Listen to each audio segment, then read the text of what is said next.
सभोपदेशक 7वां अध्याय 1:8 पद।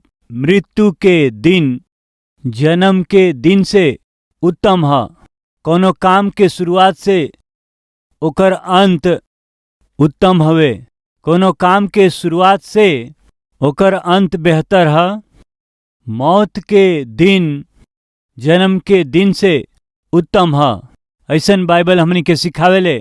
ये वचन के आधार बना के हम कुछ विषय के रउआ के बतावल चाहत हई। ध्यान दें जा, दौड़ में भाग लेवे वाला खाली दौड़े खातिर उनकरा के इनाम ना मिलेला। दौड़ के अंत तक यदि दौड़ी हैं और जीती हैं तबे इनाम पाई हैं। वैसे ही हमनों के आत्मिक जीवन के अच्छा शुरुआत कैला से हमनी के मुकुट ना मिली। आत्मिक जीवन के अच्छा से जी के अपना जीवन के अंत यदि हमनी के बेहतर तरीका से करे के तबे हमनी के प्रतिफल मिली, तबे मुकुट मिली। यही बात के प्रेरित पौलुस तीमुथियुस के लिखल दूसरी पत्री में अच्छा से बतावेलन। पौलुस कहेलन, एगो मुकुट तोहरा खातिर रखल बा। का मुकुट? काहे बा उ मुकुट? आइन जा वचन में देखल जा। तीमुथियुस के लिखल दूसरा पत्री और ओकर 4था अध्याय 7वां पद से हम पढ़त हई। हम अच्छा कुश्ती लड़ले हई, हम अपना दौड़ के पूरा कर लेले हई, हम विश्वास के रखवाली कैले हई। भविष्य में हमरा खातिर धर्म के उ मुकुट रखल बाटे। कहत हमें हमरा खातिर धर्म के मुकुट रखल गइल बाटे। काहे रखल बा? काहे कि अपन दौड़ पूरा कैले। हम दौड़ली ई ना कहत हमें। हम अपना दौड़ के अच्छा शुरुआत कैली ई ना कहत हमें। हम अच्छा से भागत हई ई ना कहले। हम अपना दौड़ के अच्छा से पूरा कैले हई। हम जो ना दौड़ के शुरुआत कैली ओकरा के बेहतरीन तरीका से पूरा कैली। जो ना आत्मिक दौड़ में हम दौड़त हई या जो ना आत्मिक जीवन के जियत हई, वचन के अनुसार हमनी के जिए के बाद दौड़े के बाद वचन के अनुसार जियत ही ओकरा के अंत करे के हवे, तबे हमने के धार्मिकता के मुकुट मिली। पौलुस साफ रीति से कहलन कि हम दौड़ ली अपना मनमर्जी से नहीं। रउआ जरूर ही कबड्डी के खेल के देखले होखब। उमा कुछ लोग चीटिंग करेला। कैरम बोर्ड खेलेलन, ओहुमा कुछ लोग चीटिंग करेलन। क्रिकेट खेलेलन, ओहुमा चीटिंग करेलन। चीटिंग जानेली ना या नहीं? कहे के मतलब बिना रूल के या रूल के बाहर आके उन्हीं के रूल, उन्हीं के तरीका अपना हिसाब से ऐसे अपना ही नियम से खेलल कौनो खेल ना होला। अपना मनमर्जी से जियल जीवन ना ह। वैसे ही आत्मिक जीवन में मनमर्जी करी त वो आत्मिकता ना ह। पौलुस कहलन हम कुश्ती लड़ली और अच्छा कुश्ती लड़ली, नियम के अनुसार कुश्ती लड़ली, सिद्धांत के आधार पर लड़ली। यदि कोनो खेल में रउआ के क्वालिफाइड करे के बात नियम से खेलला से ही क्वालिफाइड हो सकब। यदि रउआ नियम के बाहर खेलब तो रउआ के बाहर कर दिहल जाई। केहू जब फुटबॉल खेलेला तो उनकर पूरा ध्यान फुटबॉल पर होके के चाही। एकरा के छोड़ के केहू के लत्ती मार के नीचे गिरावल, केहू जोर से जब बाल लेके दौड़त हमें त उनके नीचे गिरावल, पांव डाल के लगड़ी डाल के, ये फाउल कहलाला। ऐसन खिलाड़ी के रेड कार्ड दिखावल जाला। काहे कि वो नियम के आधार पर नेखन खेलत।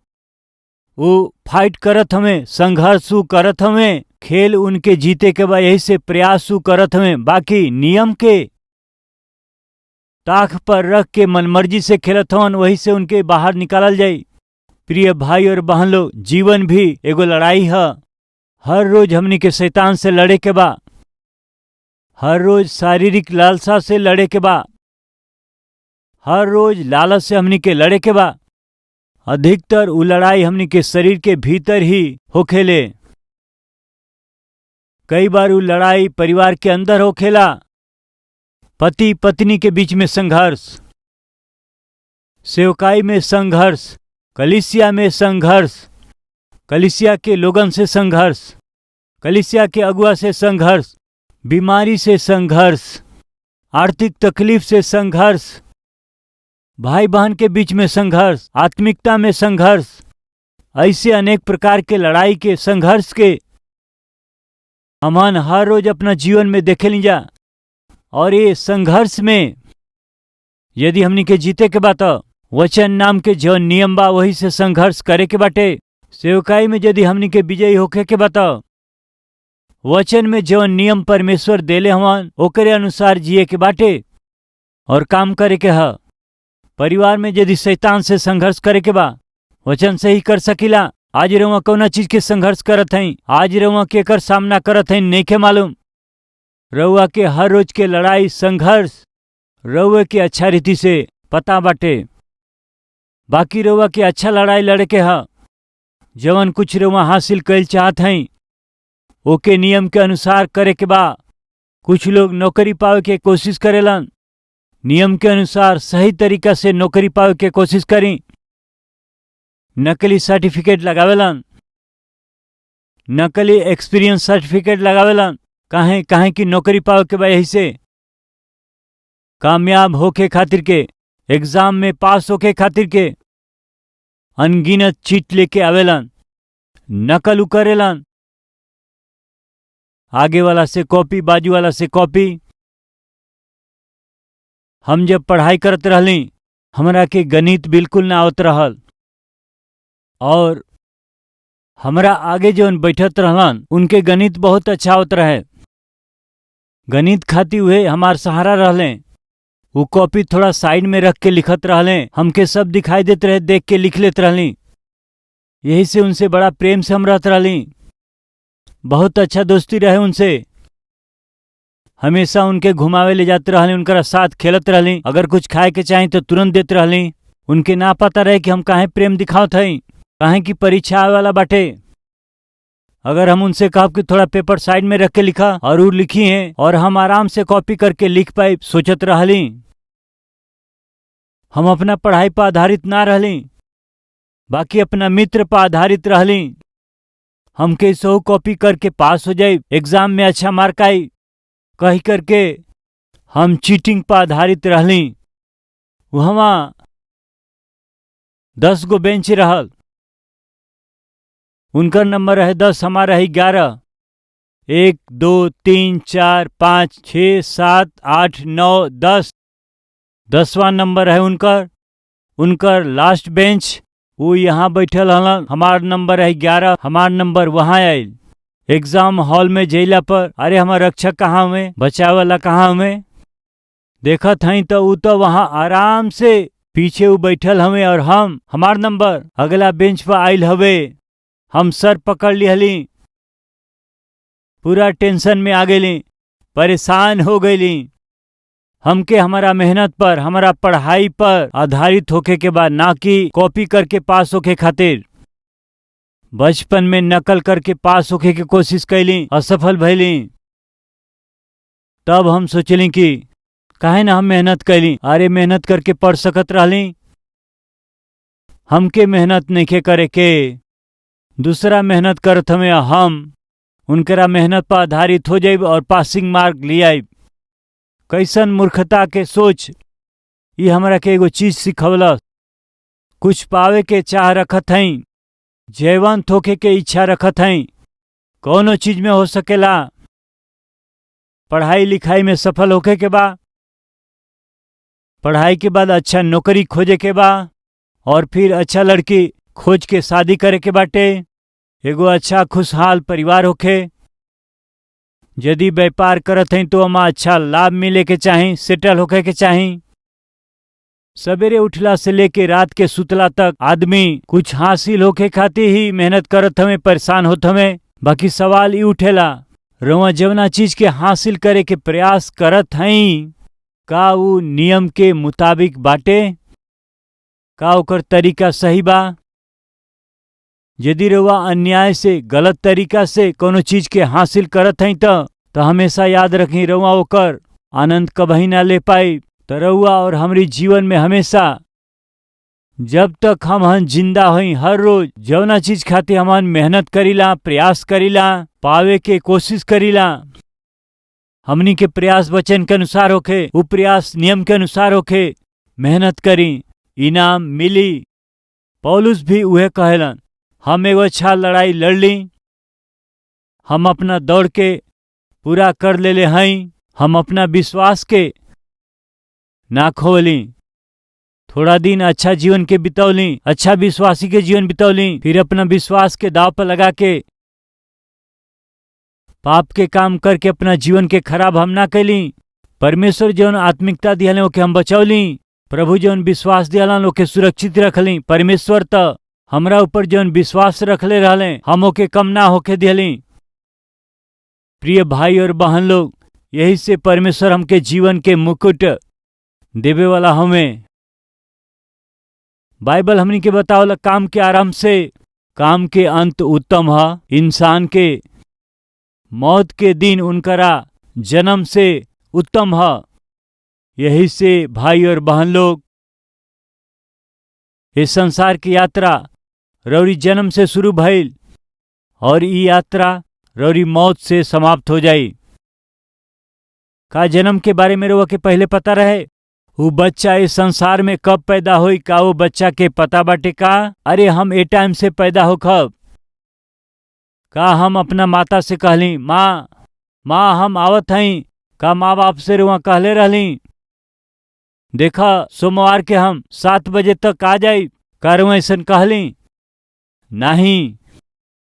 रुआ जब अली तो बता के ना अली कि जब जाई तो बता के जा सकी। तो जैसे रुआ बिना बतौले अचानक के संसार में अली, वैसे ही रुआ अचानक एक दिन बिना बतौले ही ये संसार के रुआ छोड़ के चल जाए। यही से बाइबल कहेला रौरी जन्मदिन से रौरी मौत के दिन उत्तम हवे। बाकी रउआ कैसे मरे जात हई, कौना स्थिति में रउआ मरे जात हई, एकरा बारे में जरूर सोची। काहे कि रउआ के मरला के पहले के आत्मिक स्थिति रउआ के ई तय करी कि स्वर्ग में जाइब या कि नरक में जाइब। भजन संहिता में दाऊद कहेलन कि पाप के साथ हम अपनी माता के गर्भ में अली। एकर मतलब ई ना भइल कि पाप से जन्म दिहले। हमहन जब पैदा होली स्वयं ही हमहन पाप में होके पापी होके पैदा होली जा। अरे पादरी साहब ऐसे कैसे कह सकिला? जीवन बालक जन्म लिहलस ऊ का पाप कैले? ध्यान से सुनी जा। आदम हवा जो ना फल के मना रहे हुए खात हमें तो ऊ श्रापित हो जात हमें। तो जब वो दोनों श्रापित हो जात हमें, पति पत्नी श्रापित हो जात हमें, तो ऊ श्राप उनकरा संतान पर भी आ गई। नमूना हमरा जेब में एगो पर्स बा। हम अचानक तालाब में गिर जात हई। हम तालाब में गिर गईली, हम भींग गईली। रउआ बताई जौन पर्स हमारा जेब में बाटे वो भींगी या ना? मान ले रउआ बपतिस्मा लेवे खातिर पानी में उतरली, रौरी जेब में पर्स बाटे, का रउए भींगब या बताई रौरी साथे पर्स भी भींग जाई? वैसे ही आदि दंपति श्रापित भइले, यही से उनकरा जरिए जन्मल संतान भी श्रापित भइले। यही खातिर से इंसान के जन्म पाप में ही होखेला। पाप करेलन यही से पापी ना होले। पापी हमें यही से पाप करेलन। यही से दाऊद कहेलन पाप के साथ ही हम माँ के गर्भ में अली। यही से बाइबल कहले धर्मी केहू नहीं खे, ये कहू नहीं। हमहन पाप में पैदा होखिला, पाप में जीवन बिताइला। बाकी यदि पाप में मर जाई तो हमहन स्वर्ग में ना जा पाए। कहाँ जाए? नरक में। पास्टर जी, जे पाप में पैदा भइल, जे पाप में जियता वो पाप में ही मर जाई, और यदि पाप में मर जाई तो नरक में ही तो जाई। यस, होखे के इहे चाही। जे पाप में पैदा भइल, जे पाप में जीवन बितावत था और जे पाप में मर जात हवे ओके नरक ही जाए के बा।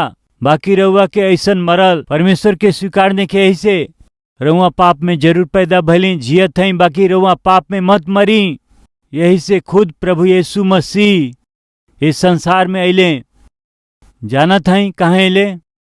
यदि रउआ पाप में मरब त नरक में जाई, बाकी उहे पाप यदि क्षमा कर दिहल जाई त रउआ नरक में नाही बाकी स्वर्ग में चल जाई। बाकी ओकरा खातिर जरूरी बाटे कि रउआ के मरला के पहले पाप क्षमा होखे। अपना पाप से रउआ पछताप करब त और यीशु मसीह के क्रूस पर मौत के विश्वास कैला के जरिए ही रउआ वो नरक के सजा से बच सकीला। एगो उदाहरण, रउआ अपना एगो मित्र से 1 लाख रुपया उधार लेहली।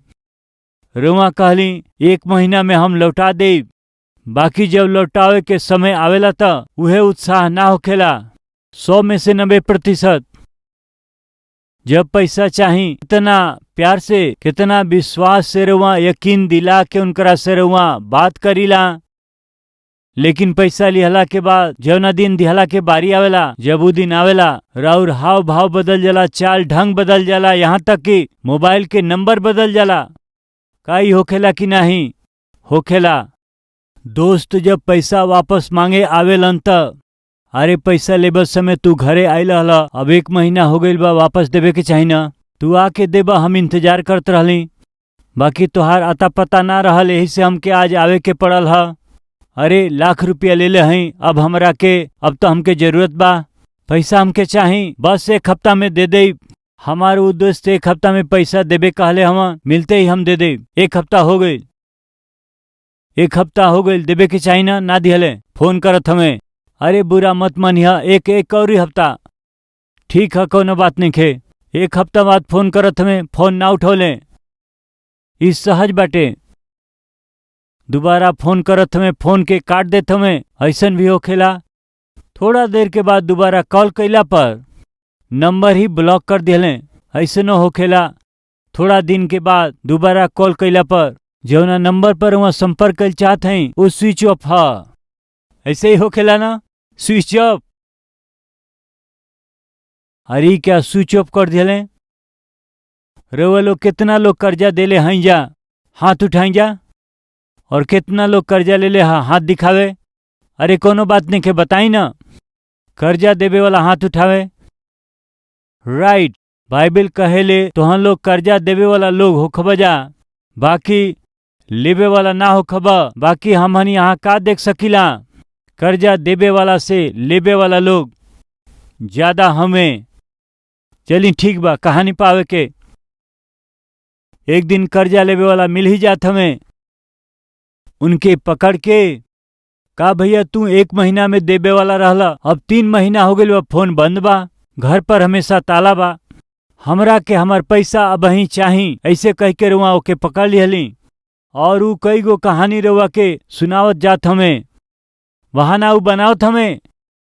रुआ के बहुत गुस्सा आवेला, रुआ त विश्वास करके पैसा दिहली ना तो पैसा देत हमें, कहानी सुनावता, रुआ के गुस्सा होता, रुआ हाथ उठावत हई। ये सब देखे वाला एक और दोस्त दौड़ के आवत हमें, अरे का भइल काहे झगड़त हवा। अरे ई हमरा से 1 लाख रुपया उधार ले ले हमें, हम बच्चा के फीस के रखल पैसा, 1 महीना में दे देब हम पैसा। अब देखो तो ना फोन उठावेलन, घर जइले से घर में ताला बा, फोन बंद बाटे, अब पैसा मांगत हई तो इधर उधर के कहानी बतावत हमें।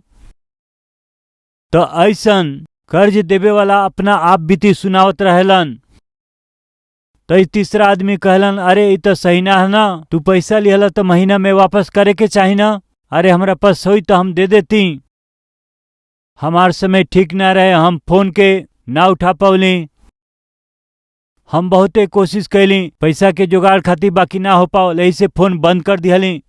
हम का करी, हम बहुत कोशिश कैली बाकी ना हो पावल। तो कर्ज लेवे वाला कहले। तीसरा आदमी जवन उनकर मित्र रहले, चला जवन अब भइल तो भइल, अब पैसा तो देवे के बाना, चलो कुछ ना हम दे देत हई। तो ऐसे एगो तीसरा व्यक्ति आके वो पैसा के उनकरा के दे देत हमें। तो कर्जा चुकावल गईल कि नाही, रउए बताई। चुकावल गईल। कर्ज देवे वाला के पास में का अब उनके अधिकार बा कि वो व्यक्ति के वो डांट सके, उनके गिरवान पकड़े, उनके डांटे, भला बुरा कहला के अधिकार बा नहीं। काहे कि उनकरा कर्ज के केहू और आके चुका देले बाटे, यही से कर्जा देवे वाला के वो कर्जा लेवे वाला के ऊपर कोनो अधिकार ना रहल। प्रिय भाई और बहन लोग, हम सब लोग भी पैदा भइला से अब तक मरला तक हमनी का कितना पाप करे के नइखे मालूम। सुबह उठला से लेके रात के सुतला तक हमन का करीला। नजर में पवित्रता नइखे, बात में पवित्रता नइखे, चाल चलन में पवित्रता नइखे, सोच में पवित्रता नइखे, संबंध में व्यवहार में पवित्रता नइखे। कई लोग के पारिवारिक संबंध में बंधन में पवित्रता नइखे। सुबह उठला से लेके रात के सुतला तक कई तरह के पाप। ऐसन एगो पापी व्यक्ति अचानक मर जाते हैं तो कहाँ जाई हैं? सीधे नरक जाई हैं। लेकिन परमेश्वर हमरा से रउआ से बहुत प्रेम करेलन। बाइबल यह बतावले परमेश्वर त जगत से बहुत ही प्रेम कैले। कितना? बहुत। मनुष्य जाति से परमेश्वर त बेहिसाब प्रेम कैले। ऐसे परमेश्वर मनुष्य जाति से प्रेम कैले। ऐसे मरला के बाद उ नरक में ना जाम। यही से प्रभु यीशु मसीह खुद इस संसार में उतर के अइले। उ कहाँ अइलन? काहे कि मनुष्य जाति जौन पाप कैलस ओकर सजा उनके मिले के रहे, और उ सजा नरक रहे और मनुष्य जातियों के सहन ना कर सकेलन। जैसे उ तीसरका व्यक्ति आके भले ही उ कर्जा के ना लिहले, बाकी आके उ चुका दिहले। कर्जा चुका के वो कर्जदार के कर्जा से मुक्त कर दिहले।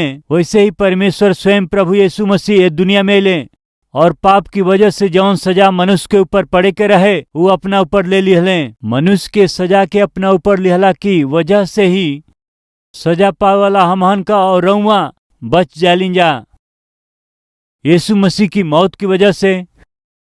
और जौन इस सजा के रउआ के मिले के रहे वो निरस्त भइल बाटे और रउआ पर दंड के आगे नहीं खे।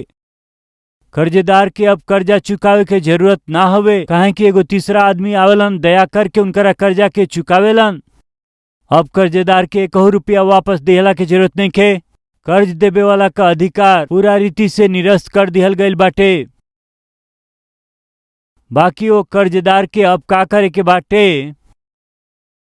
जब वो कर्जा वापस कैला के दिन स्थिति में जब रहले, उनके अपमान से बचावे खातिर, उनके कष्टदायक समय से निकाले खातिर के जवन तीसरा मित्र आवेलन, अरे चिंता मत करा, हम ही पैसा दे देते हैं, ऐसन कह के जब तीसरा व्यक्ति कर्जा देते रहले, कर्ज लेवे वाला के का करे के चाही? अंगीकार करे के चाही। सही कहली कि ना? कर्जदार के तीसरा व्यक्ति के अंगीकार करे के बा। अरे भाई बहुत बहुत धन्यवाद, अरे तू तो फरिश्ता बन के अइला, तू हमार पैसा के एकदम चुका दिहला, नहीं तो हमार का होइत हमारी स्थिति। बहुत बहुत धन्यवाद यार, जिंदगी भर उपकार के हम ना भूलब, हमें सहायता के कब ना भूलब। सामान्य रूप से यह कहल जाई। तो ऐसे ही जब एगो तीसरा आदमी वो कर्जदार के आके माफ कर देत हमें या उनकरा कर्जा के देवेलन तो उनके अंगीकार करे के बा। जे मदद कैल उनकर अंगीकार करे। सहायता करे वाला खातिर धन्यवाद के जीवन होके के चाही, ह कि नहीं? यदि रउआ के लागल कि हम सही कहली तो अपना हाथ के दिखाई। राइट, तो सब लोग मानेला ना? हमहू यह कहत हई, पाप हमहन कैली, सजा हमहन के चाही, बाकी परमेश्वर हमनी के प्रेम करत रहले, स्वयं आके हमनी के सजा के अपना पर लेले। हमहन के का करे के ह? जवन उ त्याग कैले ओकरा खातिर अंगीकार करे के ना, उनकरा वो बलिदान के अंगीकार करके ये संसार के यात्रा खत्म भइला तक का हमनी के धन्यवाद के जीवन के नहीं बितावे के? सही बाकी नहीं? एकरा के बाइबिल का कहले? जे लोग उनकरा के अंगीकार कैले हमें के कर यीशु मसीह पर। देखी यूहन्ना 1 के 12 में का लिखल बा, परंतु जितना लोग उनकरा के कबूल कैल वो उन्हन लोग के परमेश्वर के संतान होखला के अधिकार दिहले। का लिखल है? वो उन्हन लोग के परमेश्वर के संतान होखला के अधिकार दिहले, अर्थात उनके जे उनकरा नाम पर विश्वास करेला। जे केहू प्रभु यीशु मसीह पर विश्वास करेला वो परमेश्वर के संतान होखला के अधिकार के पा जालन।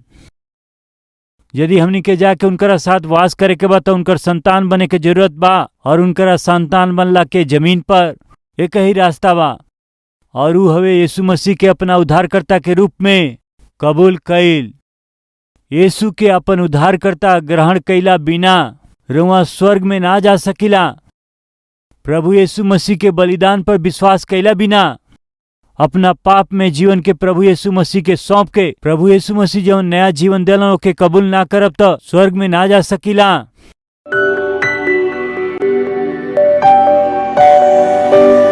पवित्र पिता आज प्रार्थना करे वाला हर एक के रुआ छुई, हर एक के रुआ क्षमा करी पिता। रुआ बेहद प्रेम कैली, अपन जान भी दिहली, दाम दे के छुड़ा लिहली। हमहन के श्राप के रुआ अपना ऊपर लिहली, हमहन के जगह पर मारल गईली। हमनी के पाप के श्राप के हटा के रुआ नया जीवन के दिहली। एगो पापी बन के नहीं, पवित्र बन के जीवन के यात्रा के अंत करे खातिर के, स्वर्ग के रास्ता में जाए खातिर के रुआ सब कुछ कर दिहली। सिर से लेकर पांव तक हर एक पाप के रुआ दूर करी। है पिता, हमहन के प्रार्थना के जवाब दें। अनंत जीवन के बारिश बने खातिर हमके बदली पिता। जीवन के किताब में हर एक के नाम के लिख लें पिताजी। आज जितना लोग प्रार्थना करते हैं उनके नया मन, एगो नया सोच के एगो नया जीवन दें पिता। काम के शुरुआत से अंत अच्छा हवे, जन्म के दिन से मौत के दिन अच्छा है पिता। हमारा मौत के दिन हमरा खातिर भलाई होखे, बुरा नहीं। हम स्वर्ग पहुँचे पाई, नरक में नहीं। प्रार्थना करे वाला हर एक जना के जीवन भर और संतान बन के जियला के अनुग्रह उनके प्रदान करें। प्रार्थना यीशु के नाम से मांगत हैं, सुनी और कबूल करें पिता। आमीन।